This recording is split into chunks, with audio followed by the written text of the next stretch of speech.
Hello and welcome to the Tough Girl Podcast, a 3-time award-winning show that aims to motivate and inspire you while increasing the amount of female role models in the media, especially in relation to adventure and physical challenges. I'm your host, Sarah Williams. If you're passionate about adventure, challenge and learning from women who have overcome obstacles and achieved remarkable things, then this is the podcast for you.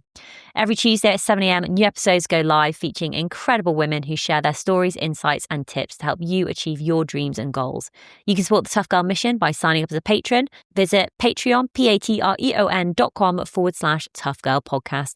Keep listening until the very end as I share more information about what's going on with me with Tough Girl Challenges, give shout outs and recommend other Tough Girl Podcast episodes. More information can be found at toughgirlchallenges.com.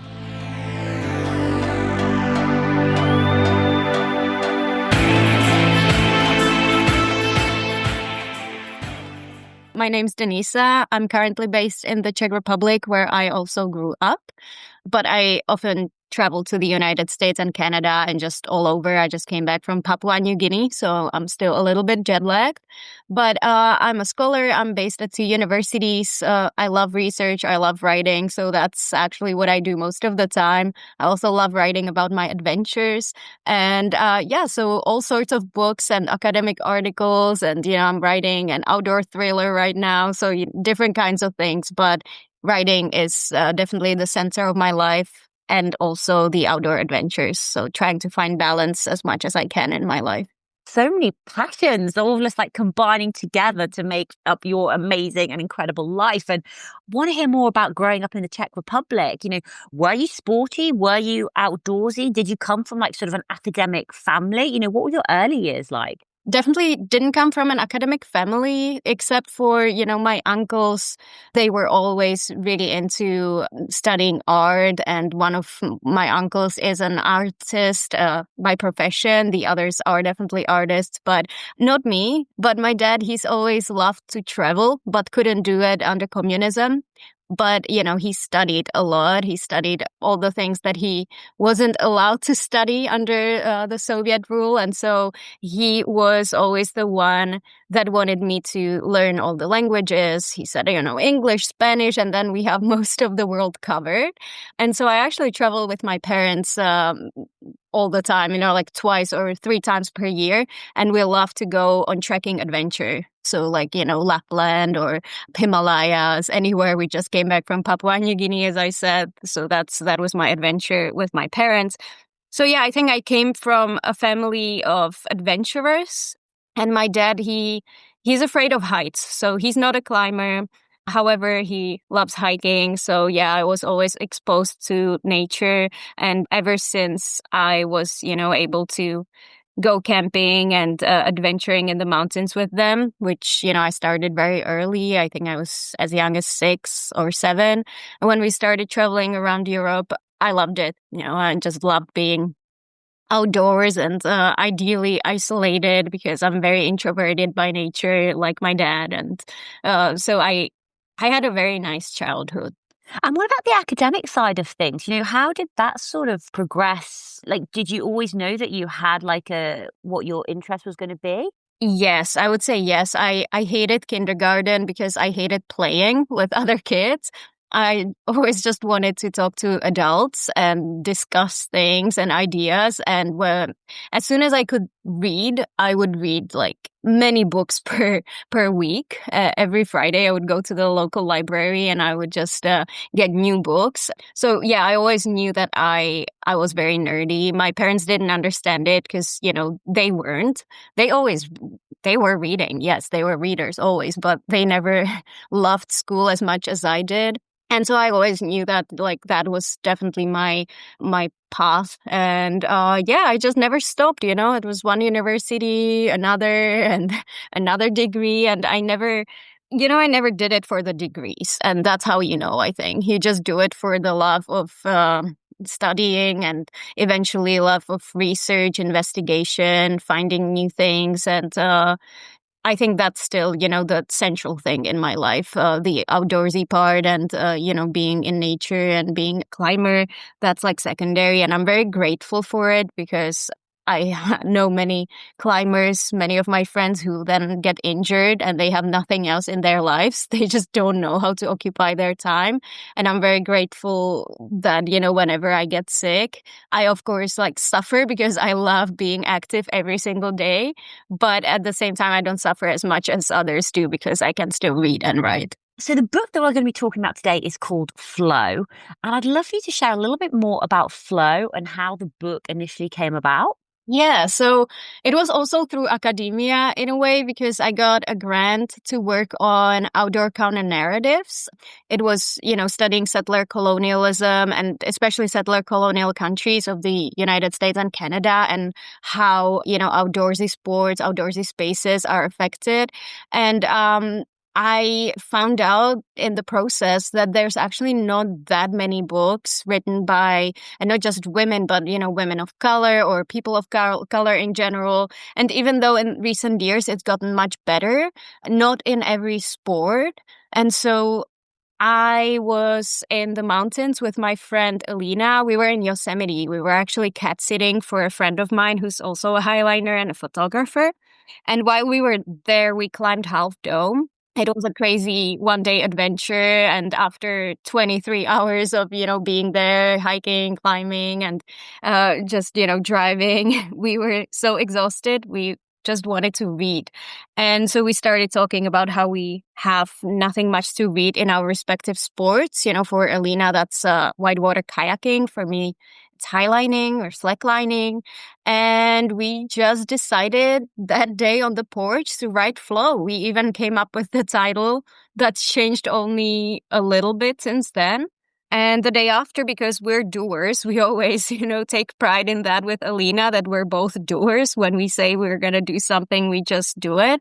So the day after, we started approaching potential authors, and we were very happy that we heard from people that we didn't even dream about, people who we admire, but also, people who don't know us, who are on Instagram and we follow them. We think they're very, very interesting. And we thought, they're not even going to answer because we're just random people, not with many followers, and they did answer and were very enthusiastic, which really showed how much of a gap there is in literature in these sports. And I'm going to ask you, which is, you're probably going to think it's a really simple question, and it probably is. And I feel a bit stupid asking it, but there's no such thing as a stupid question, so I'm going to ask it anyway. So the title is Flow, Women's Counter-Narratives from River, Rock and Sky. What does it mean by counter-narratives? That's actually a good question, not stupid at all. So yeah, we decided to go with counter-narrative because we think that because we think the stories in Flow speak a little bit against what's the common narrative in these sports. So, for example, we have many authors who talk about success in a very different way than what has been the case in the last, I don't know how many, hundreds of years. So like the typical story of success in outdoor sports, whatever it is to, climb the highest mountain all the way to the summit. Otherwise, you're unsuccessful, or climb faster, go on the river that's like even harder and find an even harder waterfall. And we just wanted to show that, success is really something that each of us should define for themselves. It should be fluid.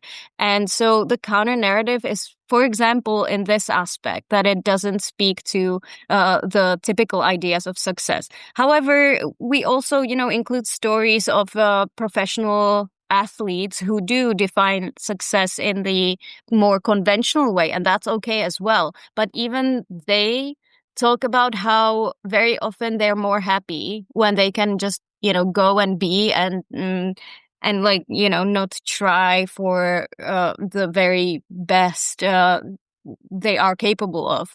And so that's one definition of the counter-narrative. The other is, of course, also in the representation, because most stories in the past hundreds of years are written by white male athletes, and some of them are really good, and I read them as well. But they again present us with very narrow ideas of what it means to be in these sports. And we really wanted to expand this definition. And so, yeah, the counter narrative is mostly in that. Oh, fantastic. I just love this on so many levels. It's almost similar to the Tough Girl podcast, because I think I got to the stage where it's just like I can't hear any more men's stories and men's Exactly. voices about their adventures and challenges. Like I want to hear from women. I want to hear their views, their perspectives, their challenges, what they learned along the way. And you do focus on like a number of different topics during the book, which you meant, whether it's challenging stereotypes or celebrating strength and resilience, which is like absolutely amazing. Was there a particular story for you that really sort of stood out, or I suppose from an academic perspective, made you just stop and maybe think in a different way?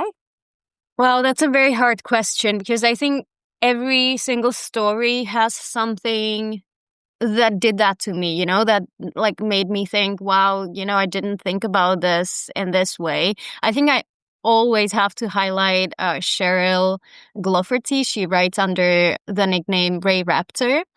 She's 65 years old right now, and she's the oldest women highliner in the world, quite likely, that we know of. And she's just, full of energy. And I love how she, her perspective is so unique. And, it's definitely a counter narrative, because she counters what we usually, assume about age. And what I loved about her story is that she lists all the advantages that her age gives her in being successful, also, in the conventional way, successful in the sport, but also in like enjoying her sport to the fullest, because we rarely think about how older people have the advantages, and she's retired. So like she lists the advantages of, having money saved up, having all the time in the world to train, to go for these trips, and like having these privileges that her age gives her. Not, of course, not just age, but her whole background. But she is very grateful for that. And she says, yeah, of course, I might be more prone to having injuries. And she also does have quite a few and talks about them in her chapter and how she grapples with that. But she also has the luxury of being able to have a personal trainer or have a doctor that she can go to. And I think like this perspective is very fresh and can be very inspiring for many people, that, she's just finding advantages and not looking at the cons. So I think like her perspective is like one of the most unique in the book, but that's not to say others are not. I think every single chapter in that book is unique in its own way, but all of them share that they talk about fear. Most of the women talk about fear, and that fear manifests in so many different ways that, we sometimes don't even have words for it. And these women, they are finding the words for it. So that's something inspirational and, something we can all relate to. And that's the power of flow, because in the more traditional narratives, we very rarely hear about fear. And it's mostly only in the sense of, let's overcome this fear and become better. No, here it's also, sometimes you don't want to overcome that fear. You don't have to. And here I would also add that on Rocky Mountain Book, the publisher's website, there's a new blog post. It's a story by a woman whose chapter is not featured in Flow because we didn't know her before, but she talks about how she abandoned whitewater kayaking and how that was the best thing in her life that she has done, and that's also a very fresh perspective. So many years ago, when I'd been doing the Tough Girl podcast, I think for 3 or 4 years, and I was starting to build more of a platform on it. And I was actually really fascinated in wanting to understand more about sort of women. So I actually ended up going back to do my master's in women and gender studies. And my dissertation was actually written on fear, like women's perspective of fear, because I thought it was so different from like a man's perspective of fear, and especially like how it is discussed. And what's your perspective on fear, especially, when you're out like highlining or out in the mountains? What's your view? What's your mindset around fear? Yeah, no, that's a great question. I have a very distinctive view on fear, I think, or not just the view, but how I experience fear. For me, it's very rational, which I guess speaks to the academic side of me, but I distinguish very much between the objective fear and subjective fear, and so, or like subjective risk and objective risk. And so when I go highlining, it helps me to rationalize that, okay, I don't have to be afraid because I rigged this and it's safe. I trust my team. I trust the highline. Everything is safe. Somebody, already fell a few times before me. Nothing happened. So I know that everything is rigged properly. And then I also know that if I fall, I fall into the air. And so, nothing happens. Unlike when I go climbing, and sometimes when I go climbing and yeah, you're especially tread climbing, you climb and suddenly you realize, wow, if I fall right now, I'm probably going to hurt myself, if not worse. And so that's when I start to experience fear, the one that like freezes you. And even then I have to talk to myself and try to overcome it, but it's much harder. And so for me it's very rational.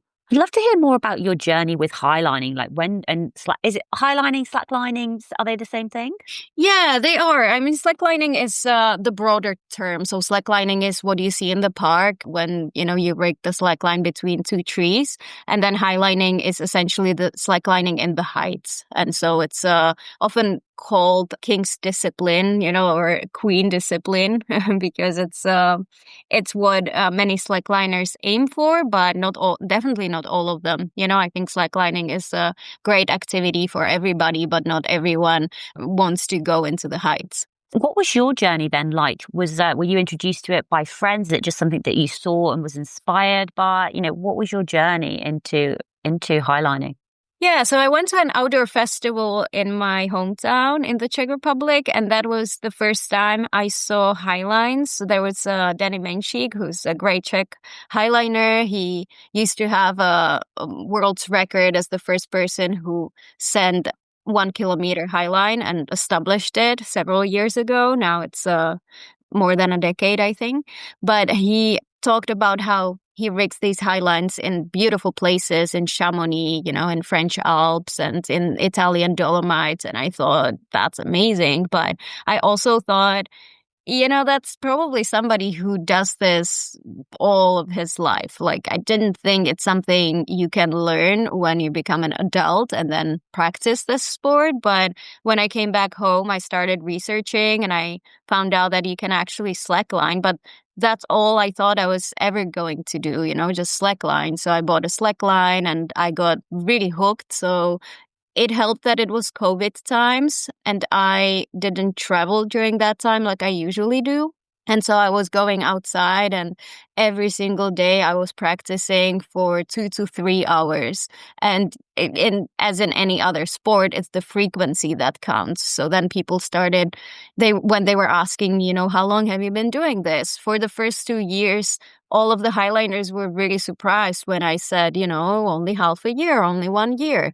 But it's not about how long you do it, but how often. And so, yeah, I had a very quick initial progress, and I was very lucky to then meet a group of people in a nearby town where I went for my university, who were highlining. And one of them is our best highliner here in the Czech Republic and most active. So he introduced me to highlining and was a really great mentor initially. So yeah, that was very lucky, because in highlining you really depend on your community. So you need to find somebody, and I think we all try to do that. I try to mentor people right now as well, and help them take the first steps. I mean, the title of the book is Flow, and in many sports and runners or cyclists or mountaineers, they can experience a type of flow.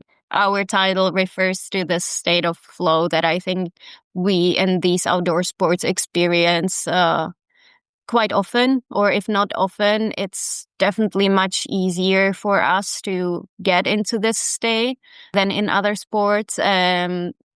my friend, who's also a highliner and climber, he just ran his first marathon, and he said that, like, in comparison with highlining, he can get into the same state of flow, but it takes much, much, much longer. So he's like, why this effort, you know? And he came back to highlining because he says, I can experience the same things. And he didn't mean just flow. He also meant that, you know, I'm physically more exhausted and I get all of the benefits that I get from running, but I get them instantly, almost instantly.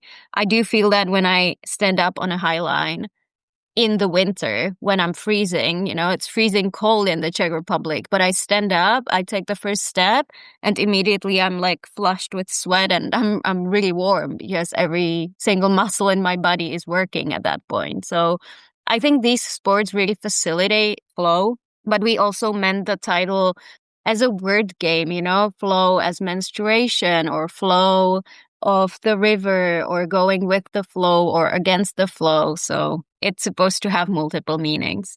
Yeah, no, I love that. I love that. So mentally for you, like when you are highlining, you know, when you're super high up, I mean, the photo on the cover of the book is absolutely incredible. Is that you on the cover? No, that's actually Brenda Gomez from Mexico, an excellent freestyle highliner. So what's the difference between a freestyle highliner and what you do? So I'm a walker. I just walk. Highlining, at first it was just for walking, and so we try to walk, you know, high lines that are higher or longer. And freestyle highliners, that's actually quite a new discipline. Freestyle highliners do different tricks on it. There's also a trick lining, and trick lining is like slacklining above the ground. And there are actually many injuries in trick lining. I think in freestyle highlining there are injuries as well, but not as frequently as in trick lining. And yeah, they just do different tricks that, like, there are new tricks that highliners come up with I wouldn't say every day right now, because now I think it's definitely more complicated to come up with a new trick. But yeah, you can still come up with new ones, and there are now competitions in freestyle highlining. And from a performance perspective, like, audiences definitely love it, you know, if there's a really good freestyle highliner doing it. So yeah, Brenda is one of them. She's one of the few women who do this discipline. It's a very, very cool photo on the cover. And I'd love to know, like, the mental side. What's going on inside your head when you're stepping out onto the high line? Do you have to, I don't know, sort of like mentally zone in before you go out onto the line and get yourself into a certain place, especially when you are, you know, very high up and you've just got something attached to your ankle? And I mean, obviously, you know, you are safe and everything else, but there's still that the mental side of doing it. I'd love to know just what happens sort of mentally for you. Yeah, I mean, that's a great question. And exactly like you said, many people have to do just that, you know, zone out. Ideally, you do start preparing before you even get on the line, and not just physically by like stretching, which, yes, we should all do, but also mentally. Some people already put their headphones on and try to listen to the music. Others have their rituals. Faith Dickey, she was the first professional slackliner in the world. She's from the States, and she organizes the Women's Highline meeting in the Czech Republic. But she says she always has these rituals of like you putting a chapstick on, you know, and something that just really brings her into the state. So I think rituals are also really, really good, like in other sports. But others don't think about it that much, like myself. It could be bad as well, because if you are not focused on the activity, there's the high risk of not tying in. And that's actually the number one cause of death in highlining, essentially almost the only cause of death, when people just don't put their leash on. So you go there and you think you have your harness on and you have the leash, the rope, you know, that you're using to be attached to the highline, but you don't. And so sometimes people die because of this human mistake. And very often that happens to professional highliners or semi-professional, you know, like very experienced highliners who are so used to the act that they no longer think about it. You just talk to somebody, or, you're thinking about work. It's actually happened to me as well. And it was exactly this. I was just thinking about an article I was writing and, how much things I have to do, students to email and things like this. And then I went there and luckily I always check my knot. And so I found out before I stood up that I didn't have my leash. But yeah, I think it's really good to be slightly afraid, at least slightly afraid, and always respect that you are doing an extreme sport and potentially dangerous one, and zone in. And yeah, like the mental game is very different for everybody. But I think even myself, even if I say that I'm not scared, subconsciously I do feel some adrenaline, because when I stand up, I always need a few steps to really, get into it, get into the zone. And eventually the ideal goal is to not think about anything, or just let your thoughts be there, but don't pay too much attention to it, a sort of meditation. And with regards to training, I mean, obviously, like there's balance. So I'm thinking core strength, but also it's like gripping with your foot as well, with like ankles and stuff. Do you do any specific type of training to help improve your sport? Or is it just a case of doing the sport? Yeah, I think in slacklining, most slackliners will tell you that it's about doing the sport. If you have the chance, just do it, go and slackline. You don't have to highline, even though, it helps because you get used to the height. And so if you can have a permanently rigged highline near your home, perfect, but not many people can.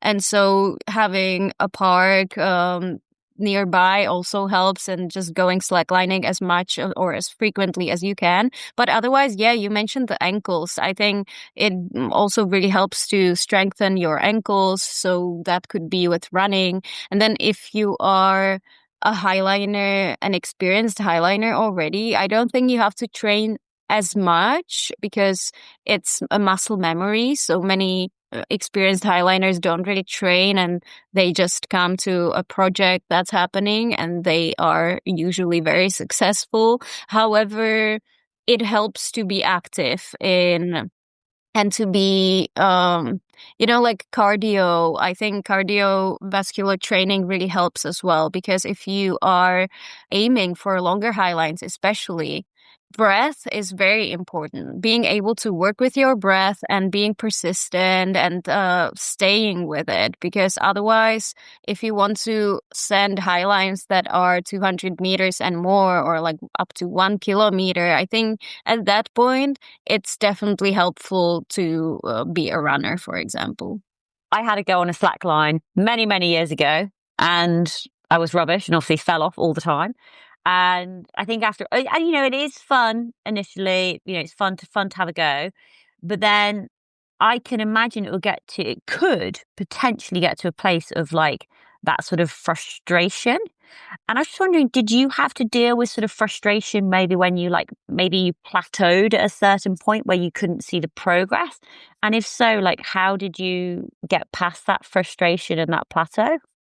Oh my gosh, yes, that's a great question. Also, I just want to say don't give up, because if you're just starting, everybody struggles on a slack line. And I think, just the first steps are the hardest, and staying with it, you have to be very motivated. But everybody sucks, when they start on a slack line. Your body is just not used to it. So our bodies have to learn what to do with it. But so, yeah, I would encourage you to try again and stay with it. It takes a few hours for sure. But then I did have those moments of frustration. I think multiple ones along the way. I think when highliners start having progress, it's just, it takes a long time to progress on a highline at first, because you just fall all the time and it hurts. You have bruises. It's very painful. The start is very painful. And so you have to be very motivated to stay with it. But then when you do, I think eventually something clicks, but it doesn't click for a long time at first. It like you feel like, oh yeah, I broke it. Now I know what to do, what I'm doing. And then you go on a different highline, because every highline is different, not only because of the webbing, but also of the place.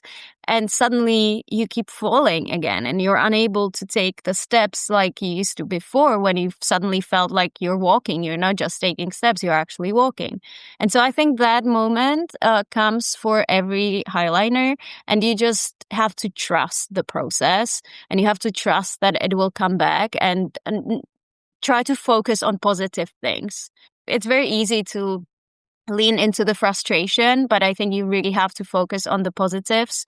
And once you do, it will eventually come back, and you'll become much better highliner. But my frustration came when I was already walking long highlines, and I kept falling once. I wasn't able to send them because I didn't know how to work on the mental side of things. So I didn't trust myself, and like the self-belief, I think, rooted in some competitive sports that I used to do when I was younger, that was really inhibiting my progress. And it was much easier for me to be frustrated than to stay positive, despite what I just said. And so I went through this period where I just hated that I walked 200-meter lines and always fell once towards the end, where objectively the line becomes easier. And for most people, that's the easiest part. But for me, it was the hardest, and it still is. I eventually managed to send multiple highlines of that length and even longer, but it's always a struggle at the end. Even though I found a way to physically stay on the line and like physically fight the doubts, I still, fight with the constant shaking and these doubts in my mind. So yeah, I think highlining just gives us, it's like highlining in other sports, I'm sure, kayaking as well, where it could be potentially deadly if you make a mistake. So that's even worse. But and these sports are like a mirror into our inner selves. And this process, it just motivated me to work on my anxieties and other things. So, work through it with a therapist. And yeah, I think that's also one advantage of these extreme sports. Yeah. I feel as though we're focusing in on like quite a lot of the S. We've got flow, we've done fear, we've talked about, frustration and falling. Another F word that a lot of women do seem to struggle with in general is that sense of failure. And is that what do you feel that when you're slacklining and you fall? Because is that a fail? Because because again, that comes back to like that frustration, but also, I probably imagine there's quite a lot of life lessons in there. It's like, picking yourself up, getting back on, finishing what you set out to do. But I suppose, how has that helped you handle failure, whether that is slacklining or in other areas of your life? It just reminds me of one flow author, Dorota Hamilton from Germany. She's known as highlining mom because she has 4 children, and she wrote about failure in her chapter, among other things. And she distinctly said what you just mentioned, that she thinks it's very gendered, that women are not, as little girls, they are constantly told like you cannot fail, and if you fail, you just give up. However, in contrast, men are, or boys are, already taught, you just stand up and you try again. And so I think I really relate to that. And at the same time, I don't think, in any sport that I was doing, I knew that, I can always, stand up and keep trying. Like, my parents were definitely encouraging me. However, the societal aspects, I think, are bigger. And so, yeah, in highlining as well, like if I fail, I stand up again and try again. But for me, the failures that I felt were failures. It's, this is also like very subjective. Like when I kept falling at the end of 200-meter lines, after only doing highlining for, I don't know, a year, I saw it as a failure because I knew I was capable of sending them and that it was just my mental being that was inhibiting me. But the others around me, they framed it as like a big success to be able to walk such long highlines after only a year of highlining. But I was even told to be too ambitious. So that's another, um, very flowy topic in that sense of like women often being framed as too ambitious and that not being seen as, or that being seen as something negative. So yeah, I think failure is also such a subjective feeling. So like with success, what this book is trying to tell us is that it should always be personal and you yourself should be the one who defines what failure and success is for you, and it shouldn't be external. So for me, that's the main thing. And I try to take it from highlining to other aspects of my life as well. Yeah.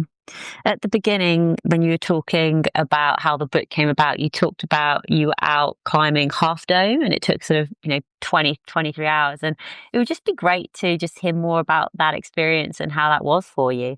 It was amazing because I could do it with Alina, and it was also traumatic in the sense that like we were climbing a route, a very famous route, Snake Dike, which is technically not very hard, definitely way below our abilities, or at least abilities, like climbing abilities that we had at that time. And that's why it was the first thing we climbed in Yosemite. Like we just felt like, oh, this is an easy route. We can do that.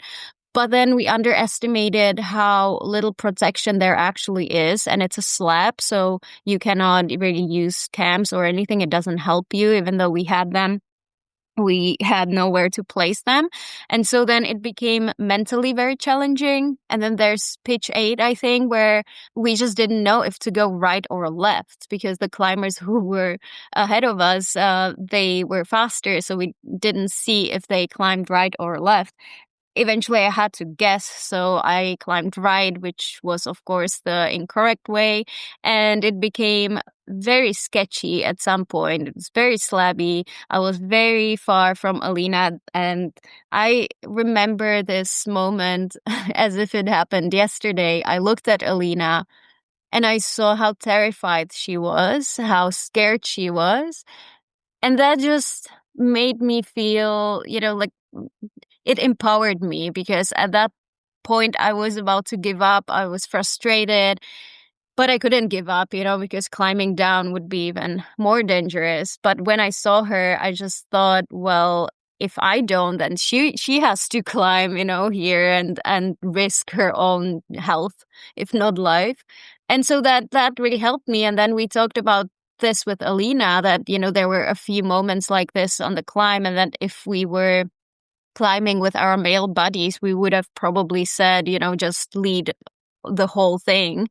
But here we didn't have that chance, and we really wanted to be there for each other. So not me, not Alina, neither of us said, you climb the rest of it, like you lead it. And I think that was, in that sense, it was very empowering. And even though we were slightly traumatized for, a few nights after that, when we kept waking up as if, from nightmares, it really gave us this power and this great energy to start writing flow. Oh, I love it. Is that like, it's probably like type 3 fun, isn't it? When you're having nightmares Yeah, of, exactly. of the experience that you're having. Denisa, where are you most active on social media, or how can people connect with you and find out more about your books and your academic work that you're doing? So on social media, I think I'm most active on Instagram, where I can be found as Veggie Denny Slacks. And otherwise, I also have Facebook, but I'm not too active there. Awesome. Denisa, I'd love for you to share your final words of advice and top tips for other women out there who want to take on new experience, who want to take on more adventure sports. They want to get out there and try new things. Apart from just doing it, what advice would you like to share? And you can take that in any direction you'd like. I think it's pretty important to find people to do your activity with and people who support you, who motivate you, be it women, other women, or men. It doesn't matter, but make sure that it's somebody who really supports you, who means well.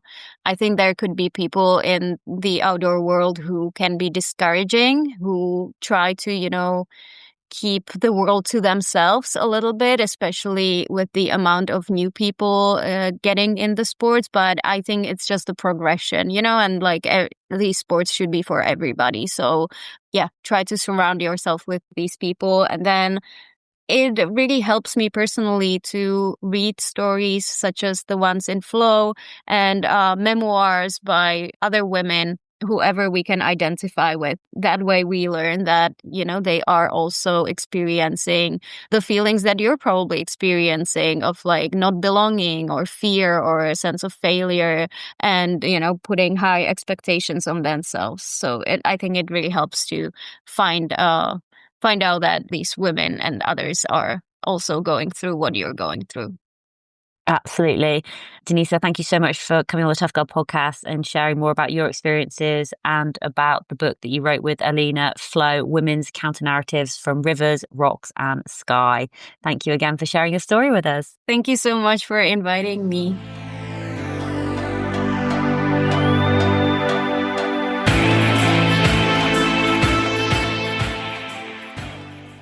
Hey, tribe. How are we all doing? 2026, the year of the horse. I hope you've got some amazing challenges and goals lined up. So I want to share a little news about me, but also want to do a couple of shout outs to members of the Tough Girl tribe. So a little bit of news about me. I've actually signed up for a new course, which is interesting. I am going to be doing a psychology level 2 course at my local college, which I'm really excited about.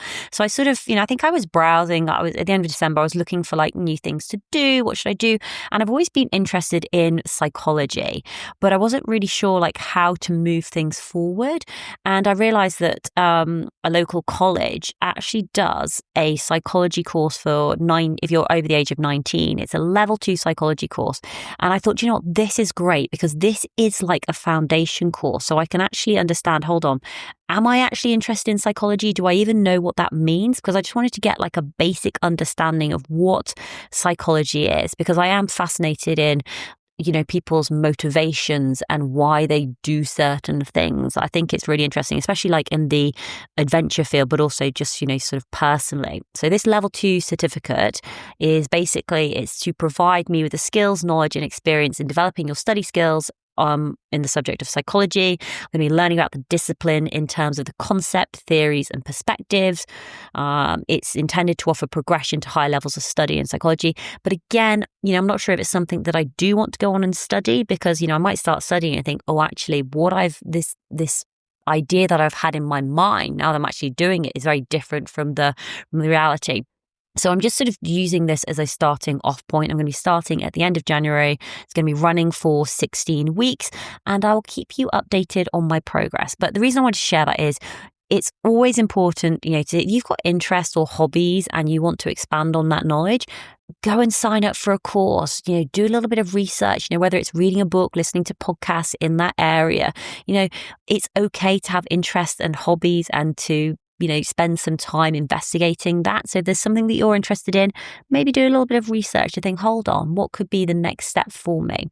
Now, with regards to a couple of shout outs, just want to do a shout out to Sherry Hamrick, who is proud to have continued her walking streak with her friend. They are 2,100 days in, possibly more now, despite Sherry being on crutches for a couple of days, but they still walked, they still got outside and they crutched.